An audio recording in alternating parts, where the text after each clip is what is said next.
Why don't we discuss that and other matters of the day with our political panel, and joining us right here in the studio, very pleased to say, Labor MP Josh Wilson. Welcome, Josh. And Nationals Darren Chester. Welcome, Darren. Great to see both of you back in Canberra on the eve of an all-new parliament. Why don't we start with you, Josh, around this, critical piece of legislation, even though I think your party says we'll walk away if we can't get the numbers.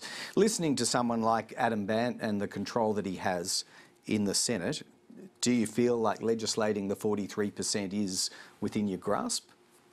I think so. I'd like to hope so. I think that's what the Australian community wants to see, and I think it's excellent that it'll be one of the first and most significant pieces of work that the Parliament undertakes. And I think that the Australian community as a whole, but particularly young Australians, want to see a different kind of politics and a different kind of democratic engagement and conversation in this country. And from the Labor government, that's what they're going to get. We are going to be respectful and constructive, but we're also going to be resolute. We'll talk to anyone and everyone. We'll talk to minor parties and independents, because we know that Parliament has a role in getting the best form of legislation and policy programs, but we're not going to be knocked off our path when it comes to delivering on commitments like a 43% emission reduction target and all of the other things that go with that. And I think young Australians, which haven't seen a Labor government before, many of them, and have spent the last 10 years rightly feeling pretty disillusioned about politics,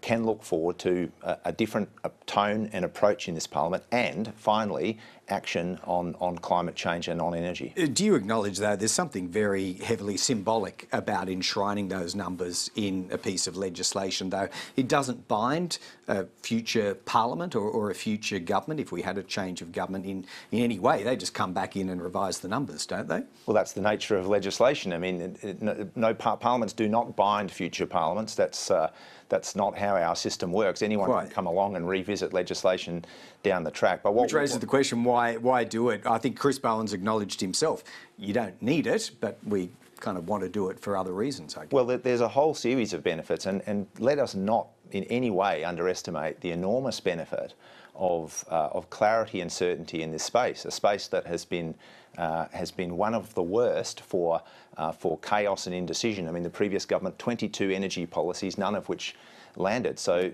certainty and clarity should not be underestimated, and the bill does a lot more than just set the 43% emission reduction target. It does a lot of other things that go to accountability and transparency and certainty as well. All right, let's bring Darren in at that point. Do you see risk in enshrining this goal in legislation? I know some black letter lawyers in the coalition say there is legal risk. I'm not sure I've heard it specified, but do you see any dangers? Well, first of all, welcome back, Josh, and congratulations on your win. It's good to have Josh back, because we get one game of tennis every fortnight early on a Thursday morning, and he's a very handy player, so great to have you back, Josh. Look, in terms of the serious issue, though, around emissions reduction, I do take some exception to the way Josh described the previous government's work in this regard. We worked very closely in partnership with the Australian people to see massive investment in household solar, and the states worked with us on that as well. Australians have been quick to adapt to new technology and invest in renewables with their own money, often backed by government policy. But in terms of the 43% reduction, you're right. As far as I understand, there's no requirement for legislation in the first place. But what really concerns me, Greg, is we're not even having the conversation yet about the impact in certain communities, and I happen to represent a community which will be heavily impacted by power station closures, the Latrobe Valley areas in my electorate. The industries, the communities that we represent as National Party people tend to be the ones that carry the biggest burden when it comes to some of these policy decisions. And I'd really like to see the Minister explain what is the transition plan in terms of emissions-intensive trade-exposed industries, what is the impact on those regional communities with heavy transport costs. So let's see some more detail. I haven't seen the legislation yet. Let's see some more detail. But I am very nervous about where the government's heading in this regard. In the meantime, for your own side, are you happy to lumber through another 3 or 4 years, either without a 2030 target or, for that matter, with the old one, 26 to 28? I wouldn't describe it as lumbering through, Greg. I think Australians have been through a period now where there's a lot of common commentary talking Australia's achievements down, when in fact we have met our international targets and we exceeded our commitments in that regard.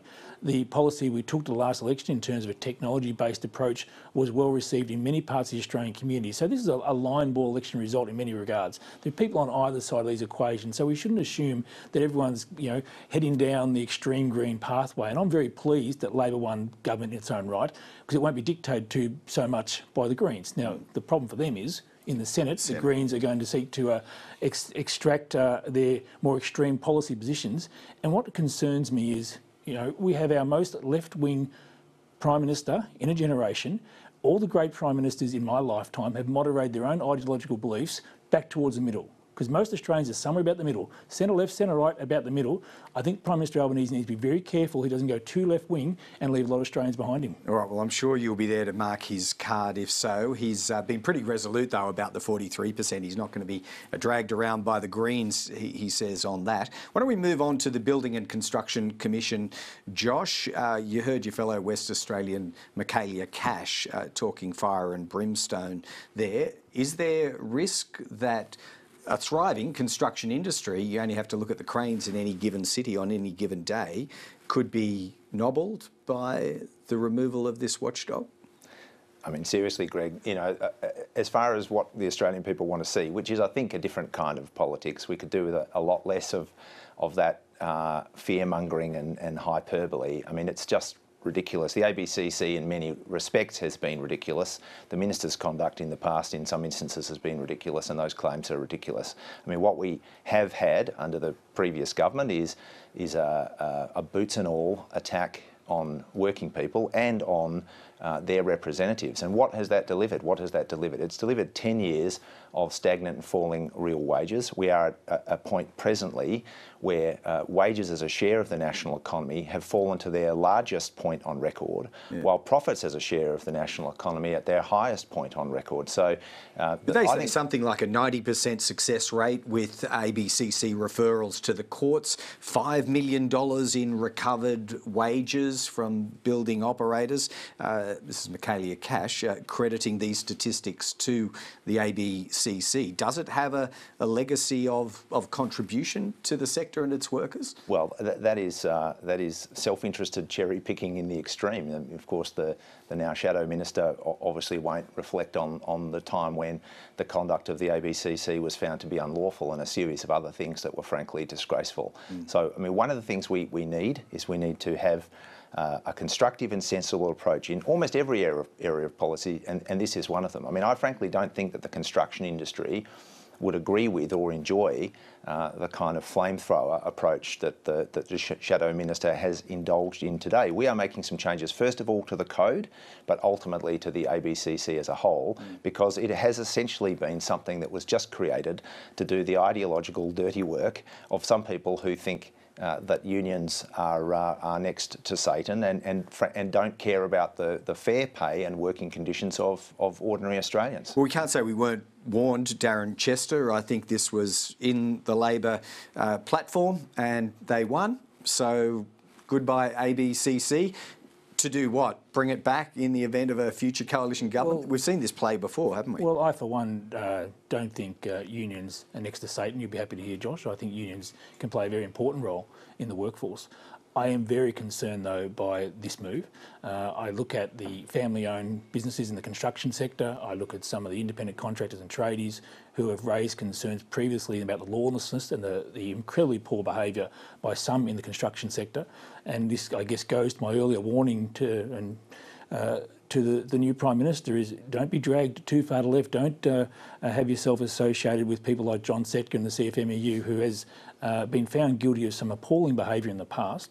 And I think the ABCC, with a tough cop on the beat, was well regarded by a lot of those family-owned business people, and they'll be very nervous about what's going to happen next. And even the Master Builders Association has cautioned very strongly today and released a report from Ernst & Young saying what the forecast costs could be if we get back to a position of lawlessness in the construction sector. And that was very concerning for me as a person who wants to see big infrastructure projects succeed. Right. Yeah, $47 billion, I think, was the figure they modelled between now and 2030 or some such. Aged care and the Defence Force, something that you'd be familiar with. Darren, this government has extended through to the end of September, forces totalling up to 250, mightn't be 250 at any given time. They're not saying that this is indefinite or going to be extended further. Do you think it takes, as needy as that sector is, does it take the Defence Force off target in its primary mission? Oh, we have an incredibly resourceful and highly capable Defence Force, including the reserve units which can come in and provide additional support. So I'm not concerned so much that defence being taken off its main focus. That simply wouldn't happen. It's not a long-term solution. The previous government never regarded it as a long-term solution. I just heard the Minister before talking about the aged care workforce requirements. Interestingly, Greg, I just had a little bit of time in Fiji last week with Save the Children, and they're training right now in Fiji 40 aged care workers to come to Australia on long-term visa opportunities to work in the sector as an example of how we can work with our Pacific neighbours, work with our Asian neighbours back, in fact, trying to attract more care workers into a sector where we're struggling to meet the demand. Whether it's disability care, childcare or aged care, the care sector is really struggling to keep up with demand at the moment. Well, you'd need a few of those. I think this is the training college that the Prime Minister visited after the Pacific Islands Forum, Josh. 40, I think, is the current class size, but you'd need dozens, if not hundreds of those, wouldn't you, to alleviate the critical shortfall in aged care? Yeah, it's going to take considerable work, as you say, Greg, and I think Darren's observations about the participation of the ADF are spot on, and I certainly recognise Darren's long contribution to policies and programs around our ADF and veterans. He knows that area as well as anyone. But we don't want a situation in Australia where, because of a lack of preparation or capacity in a range of areas, we take it that the ADF can be waved around like a magic wand to fix anything and everything, but it is an incredible resource, an incredible form of human capital in Australia. And so the fact that we are able to call on what is a very versatile, can-do, well-structured group of people and structure and form of leadership and capacity in areas like disaster response and now in the ADF is a good thing in itself. We just don't want to be in a situation where we rely on it too heavily and in so doing neglect in an area like aged care, the sort of the fundamentals that need to be addressed. Yeah, it's a stopgap, to be sure. And why don't we finish off this discussion about foot and mouth disease? Darren, being a Nationals MP, you'd be as keen to see this contained as anyone. But where exactly is the coalition on this right now? Over the last 3 or 4 days, I've tracked at least 3 positions. Peter Dutton seemed to be erring this morning towards a border closure. What's your own position?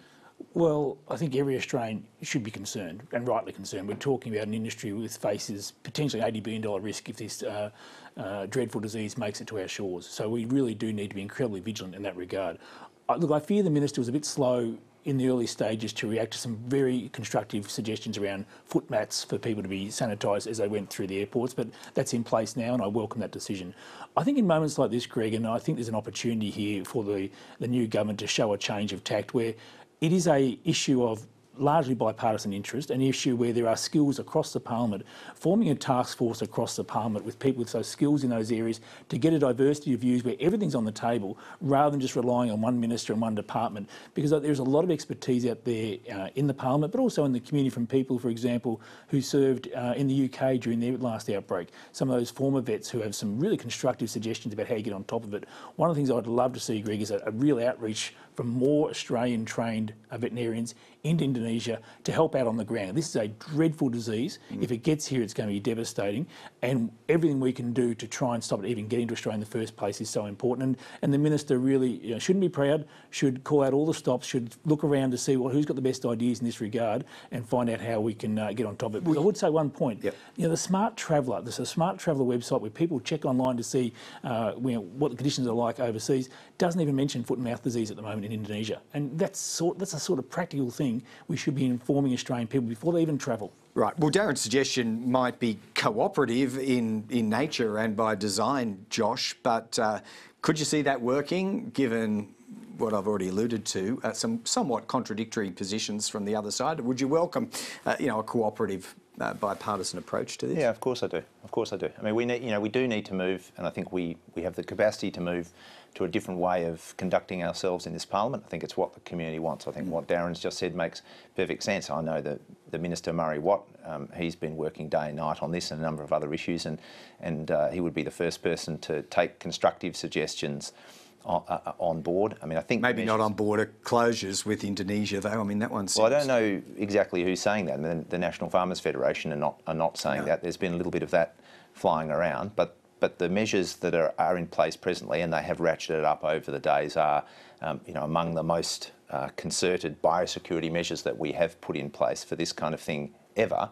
Yeah. But it's a moving space, and Darren's quite right. I mean, I was out camping, growing this beard 100 kilometres north of Southern Cross a few weeks ago, and as I drove out and as I came back, I listened to country radio, and I tell you, that gives you a real insight into the concern of people on the land and who would be potentially affected. And of course, if something like that was to occur, we would all be potentially affected, because it's an industry of massive importance to Australia. No, they're watching it keenly, and it's clear that there's going to need to be further responses as we move through all of this. Darren Chester and Josh Wilson, as we said at the outset, great to see you back in the studio. This being a sitting week, well, almost. I know you've got other commitments to get to this evening, so thanks for sparing a good solid 10 or 15 minutes with us once again. Thanks, Greg. Thanks, Greg.